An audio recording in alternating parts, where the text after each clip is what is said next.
Good morning student. Gujarati વિષયમાં આપણે chapter 9 કદર, જેમના લેખક હતા દૌલત ભટ્ટ. તો આ ચેપ્ટર વિશે આપણે ચર્ચા કરી રહ્યા હતા. આપણે લાસ્ટ ચર્ચા કરી હતી કે વાલો કેસરીઓ છે જે ગરણી ગામમાં રહેતો હતો અને જાતે તે ચારણ હતો. તે ઘોડા લે વેચનો વેપારી હતો અને તે ઘોડા વેચવા માટે વડોદરા જાય છે અને ત્યાં એના ઘોડા બહુ મોંઘા હતા, તેથી કોઈ ખરીદ્યા નહીં અને પછી તે વડોદરાથી પાછો આવે છે પોતાના ગામ. ત્યાં સુધી આપણે અહીંયા સુધી ચર્ચા કરી હતી.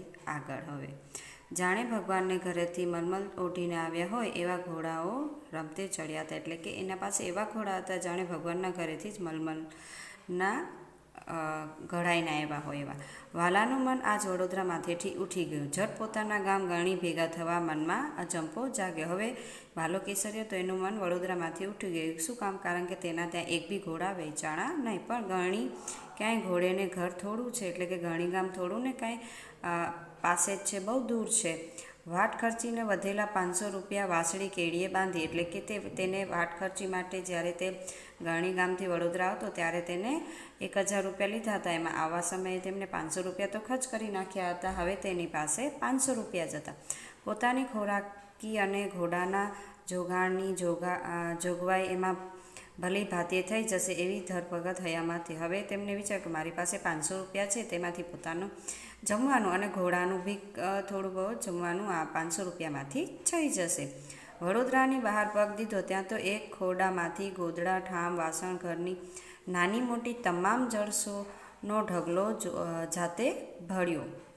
એટલે કે જેવો એ વડોદરાની બહાર પગ મૂકે છે તો તેમને શું જોયું કે એક ખોડું, એટલે કે એક ઘરમાંથી ગોદડા, ઠામ, વાસણ અને ઘરની અમુક નાની મોટી વસ્તુ હોય બધી શું હતું, બહારે ફેંકાતી. 2 ઢગલા આગળ હાલ્યો ત્યાં નાના છોકરાઓ કાળજા કંપાવે એવા કાળા બોકાસા સંભળાયા અને થોડુંક આગળ ચાલ્યા તો એમણે જોયું કે નાના છોકરાઓ બહુ રડી રહ્યા હતા.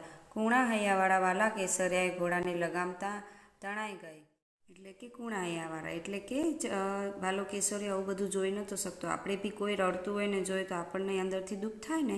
તો તેમને શું કહ્યું કે છોકરાનું રો કકડ જોઈ અને પોતે ત્યાં ઘોડાની લગામ તાણી અને ઊભા રહ્યા. તમાશો જોવા ટોળું ભેગું થયું હતું અને આ બધો જે તમાશો કે કોઈના ઘરમાંથી બધું બહાર ફેંકાતી ઘર વાપરી તો બધા ત્યાં ભેગા થઈ ગયા હતા આ બધું જોવા માટે.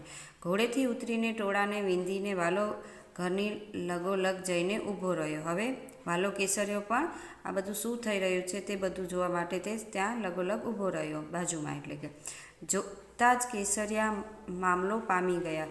લેણદારની ટાંપ ઉતરી હતી. ગાભા, ગોદડા, ઠામ, ઠેકરા ઠેબે આવતા હતા. હવે શું એ જોતાં જ બધું વાલા કેસરિયાને ખ્યાલ આવી ગયો કે આના પર લેણદારનું લેણું લાગે છે, એટલે કે ટાંપ ઉતરી આવી છે. બધું ગાભા, ગોદડા, ઠામ, ઠેકરા ઠેબે આવતા હતા. એટલે કે બધું બહાર ફેંક્યું હતું બધાના પગમાં આવતું. યુવાન મરાઠાના મોં ઉપર મસ વળી ગઈ હતી અને જેના ઘરમાંથી આ બધું બહાર ફેંકાતું હતું બધી ઘરની વસ્તુઓ તે કોણ હતા? યુવાન મરાઠા. ટાંપ લઈને આવનાર શેઠ ઉપર વાલાએ નજર ધ્રોવી સવાલ કર્યો અને જે લોકો એના ઘરમાંથી એ બધું બહાર કાઢતા હતા કે જેને પૈસા આપ્યા હતા કે જેના ઉપર લેણું કોના ઉપર હતું કે યુવાન મરાઠા ઉપર હતું અને એને પૈસા કોને આપ્યા? તો એક શેઠ હતા તેમને. તો વાલા કેસરિયાની નજર શેઠ પર ગઈ. શેઠ, કેટલા રૂપિયાનું લેણું છે? આંકડો તો બોલો. હવે વાલો કેસરીયો તો એ શેઠને પૂછે છે કે કેટલા રૂપિયાનું લેણું છે, તમે તેનો આંકડો તો બોલો. ભાઈ, તારો મારક તારી રાહ જોવે છે, હાલતો થા. હવે શેઠે શું કહ્યું કે તું તારું કામ કર, તારા રસ્તે પડ. શેઠના અવાજમાંથી તિરસ્કાર છૂટ્યો. એટલે કે શેઠ છે તે ગુસ્સામાં બોલ્યો.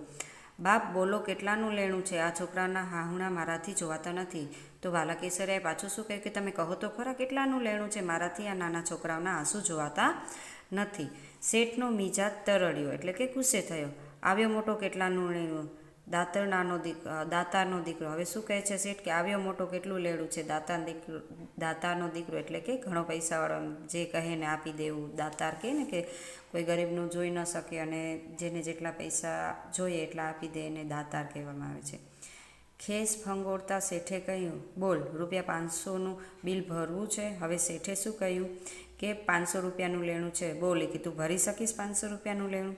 એક પડને બીજી પડે કેસરિયાએ કેળેથી વાસળી છોડી મૂળાના પતિકા જેવા 500 ગણી દીધા. હવે વાલા કેસરિયા પાસે 500 રૂપિયા હતા ને વાટ ખર્ચી માટેના, તો પોતાના કેળેથી વાસળી છોડી અને એવી નાની એવી પોટલી, પહેલાંના જમાનામાં એવી પોટલી બાંધીને કેળમાં બાંધતા, તો એ છોડી અને જેમ શું કહે છે કે મૂળીના પતિકા જેવા 500 રૂપિયા ગણીને દીધા.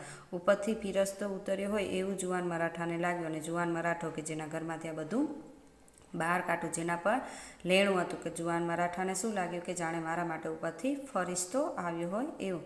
પ્રામાણિકતાની પછેડી ઉપર પગ દઈને જીવતા યુવાન મરાઠા રાધોબા ફાટી આંખે વાલા કેસરિયાને જોઈ રહ્યા, અને જે વાલા કેસરિયાએ 500 રૂપિયા આપ્યા એલા શેઠને, એટલે યુવાન મરાઠો તેને આંખો ફાડીને જોવા લાગ્યા. અને યુવાન મરાઠાનું નામ શું હતું? રાધોબા.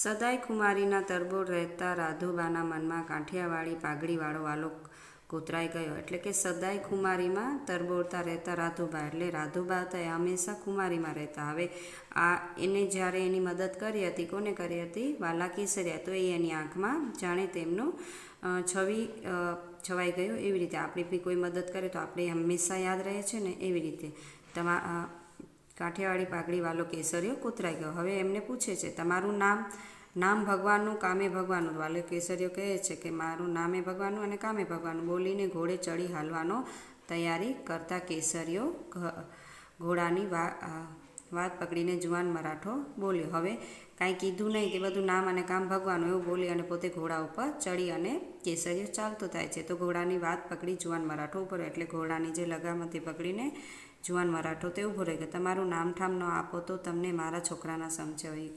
જે યુવાન મરાઠો હતા રાધોબા, એમને શું કહ્યું કે તમે જો તમારું નામ ને ઠામ નહીં આપો તો તમને મારા છોકરાના સમજે. લાચાર બનેલા વાલાએ 2 બોલ કીધા. મારું નામ વાલો કેસરિયો, ગામ મારું ગરણી, અમરેલી પરગણાનું. હવે શું કીધું? મારું નામ વાલો કેસરિયો છે, હું ગરણી ગામમાં રહ્યો છું, અમરેલી પરગણામાં. લ્યો રામે રામ. હવે પછી રામ રામ કહે છે. બોલીને વાલાએ ઘોડાને હાંકી મૂક્યો, અને આટલું કહી તે પોતાના ગામ તરફ ચાલ્યો. મરાઠાના છોકરા આંસુ લૂછીને નીકળેલા કેસરિયાએ રનોલીમાં એક ઘોડો વેચીને વાટ ખર્ચી કાઢી લીધું. હવે તે લાસ્ટમાં યુવાન મરાઠાના છોકરાના આંસુ લૂછી અને ચાલતો થયો, અને રનોલીમાં તેમને એક ઘોડો વેચી પોતાનું વાટ ખર્ચી કાઢી. શું કામ વાટ ખર્ચી? કારણ કે એની પાસે વાટ ખર્ચીના 500 રૂપિયા હતા, પણ તે તેમને આ યુવાન મરાઠાની મદદ માટે આપી દીધા. હવે તેની પાસે કાંઈ નહોતું, એટલા માટે એને એક રનોલીમાં એક ઘોડો વેચી અને પોતાની વાટ ખર્ચી કાઢી લીધી. વાત ઉપર 1.5 દાયકો ગઠોલિયામાં ખાઈ ગયો, અને આ બધી વાતને 1.5 દાયકો થઈ ગયો. ગણી ગામ માથે પ્રભાતના તેજ પથરાવા માંડ્યા છે.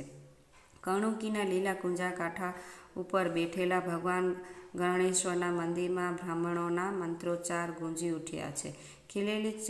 ખીલેથી છૂટીને ઢોર ઘણમાં જઈ રહ્યા છે. હવે શું કહે છે કે આ બધી વાતને 1.5 દાયકો થઈ ગયો. હવે પછી શું કહે છે કે ગણી ગામના સવારના પ્રભાત છે, સરસ મજાનું.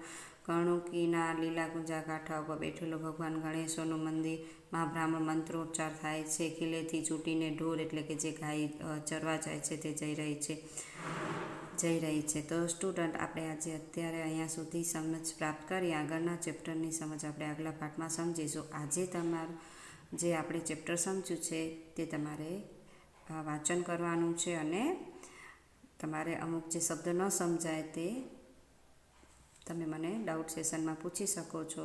તો સ્ટુડન્ટ, આગલા ચેપ્ટરની ચર્ચા આપણે આગલા પાઠમાં કરીશું. Thank you.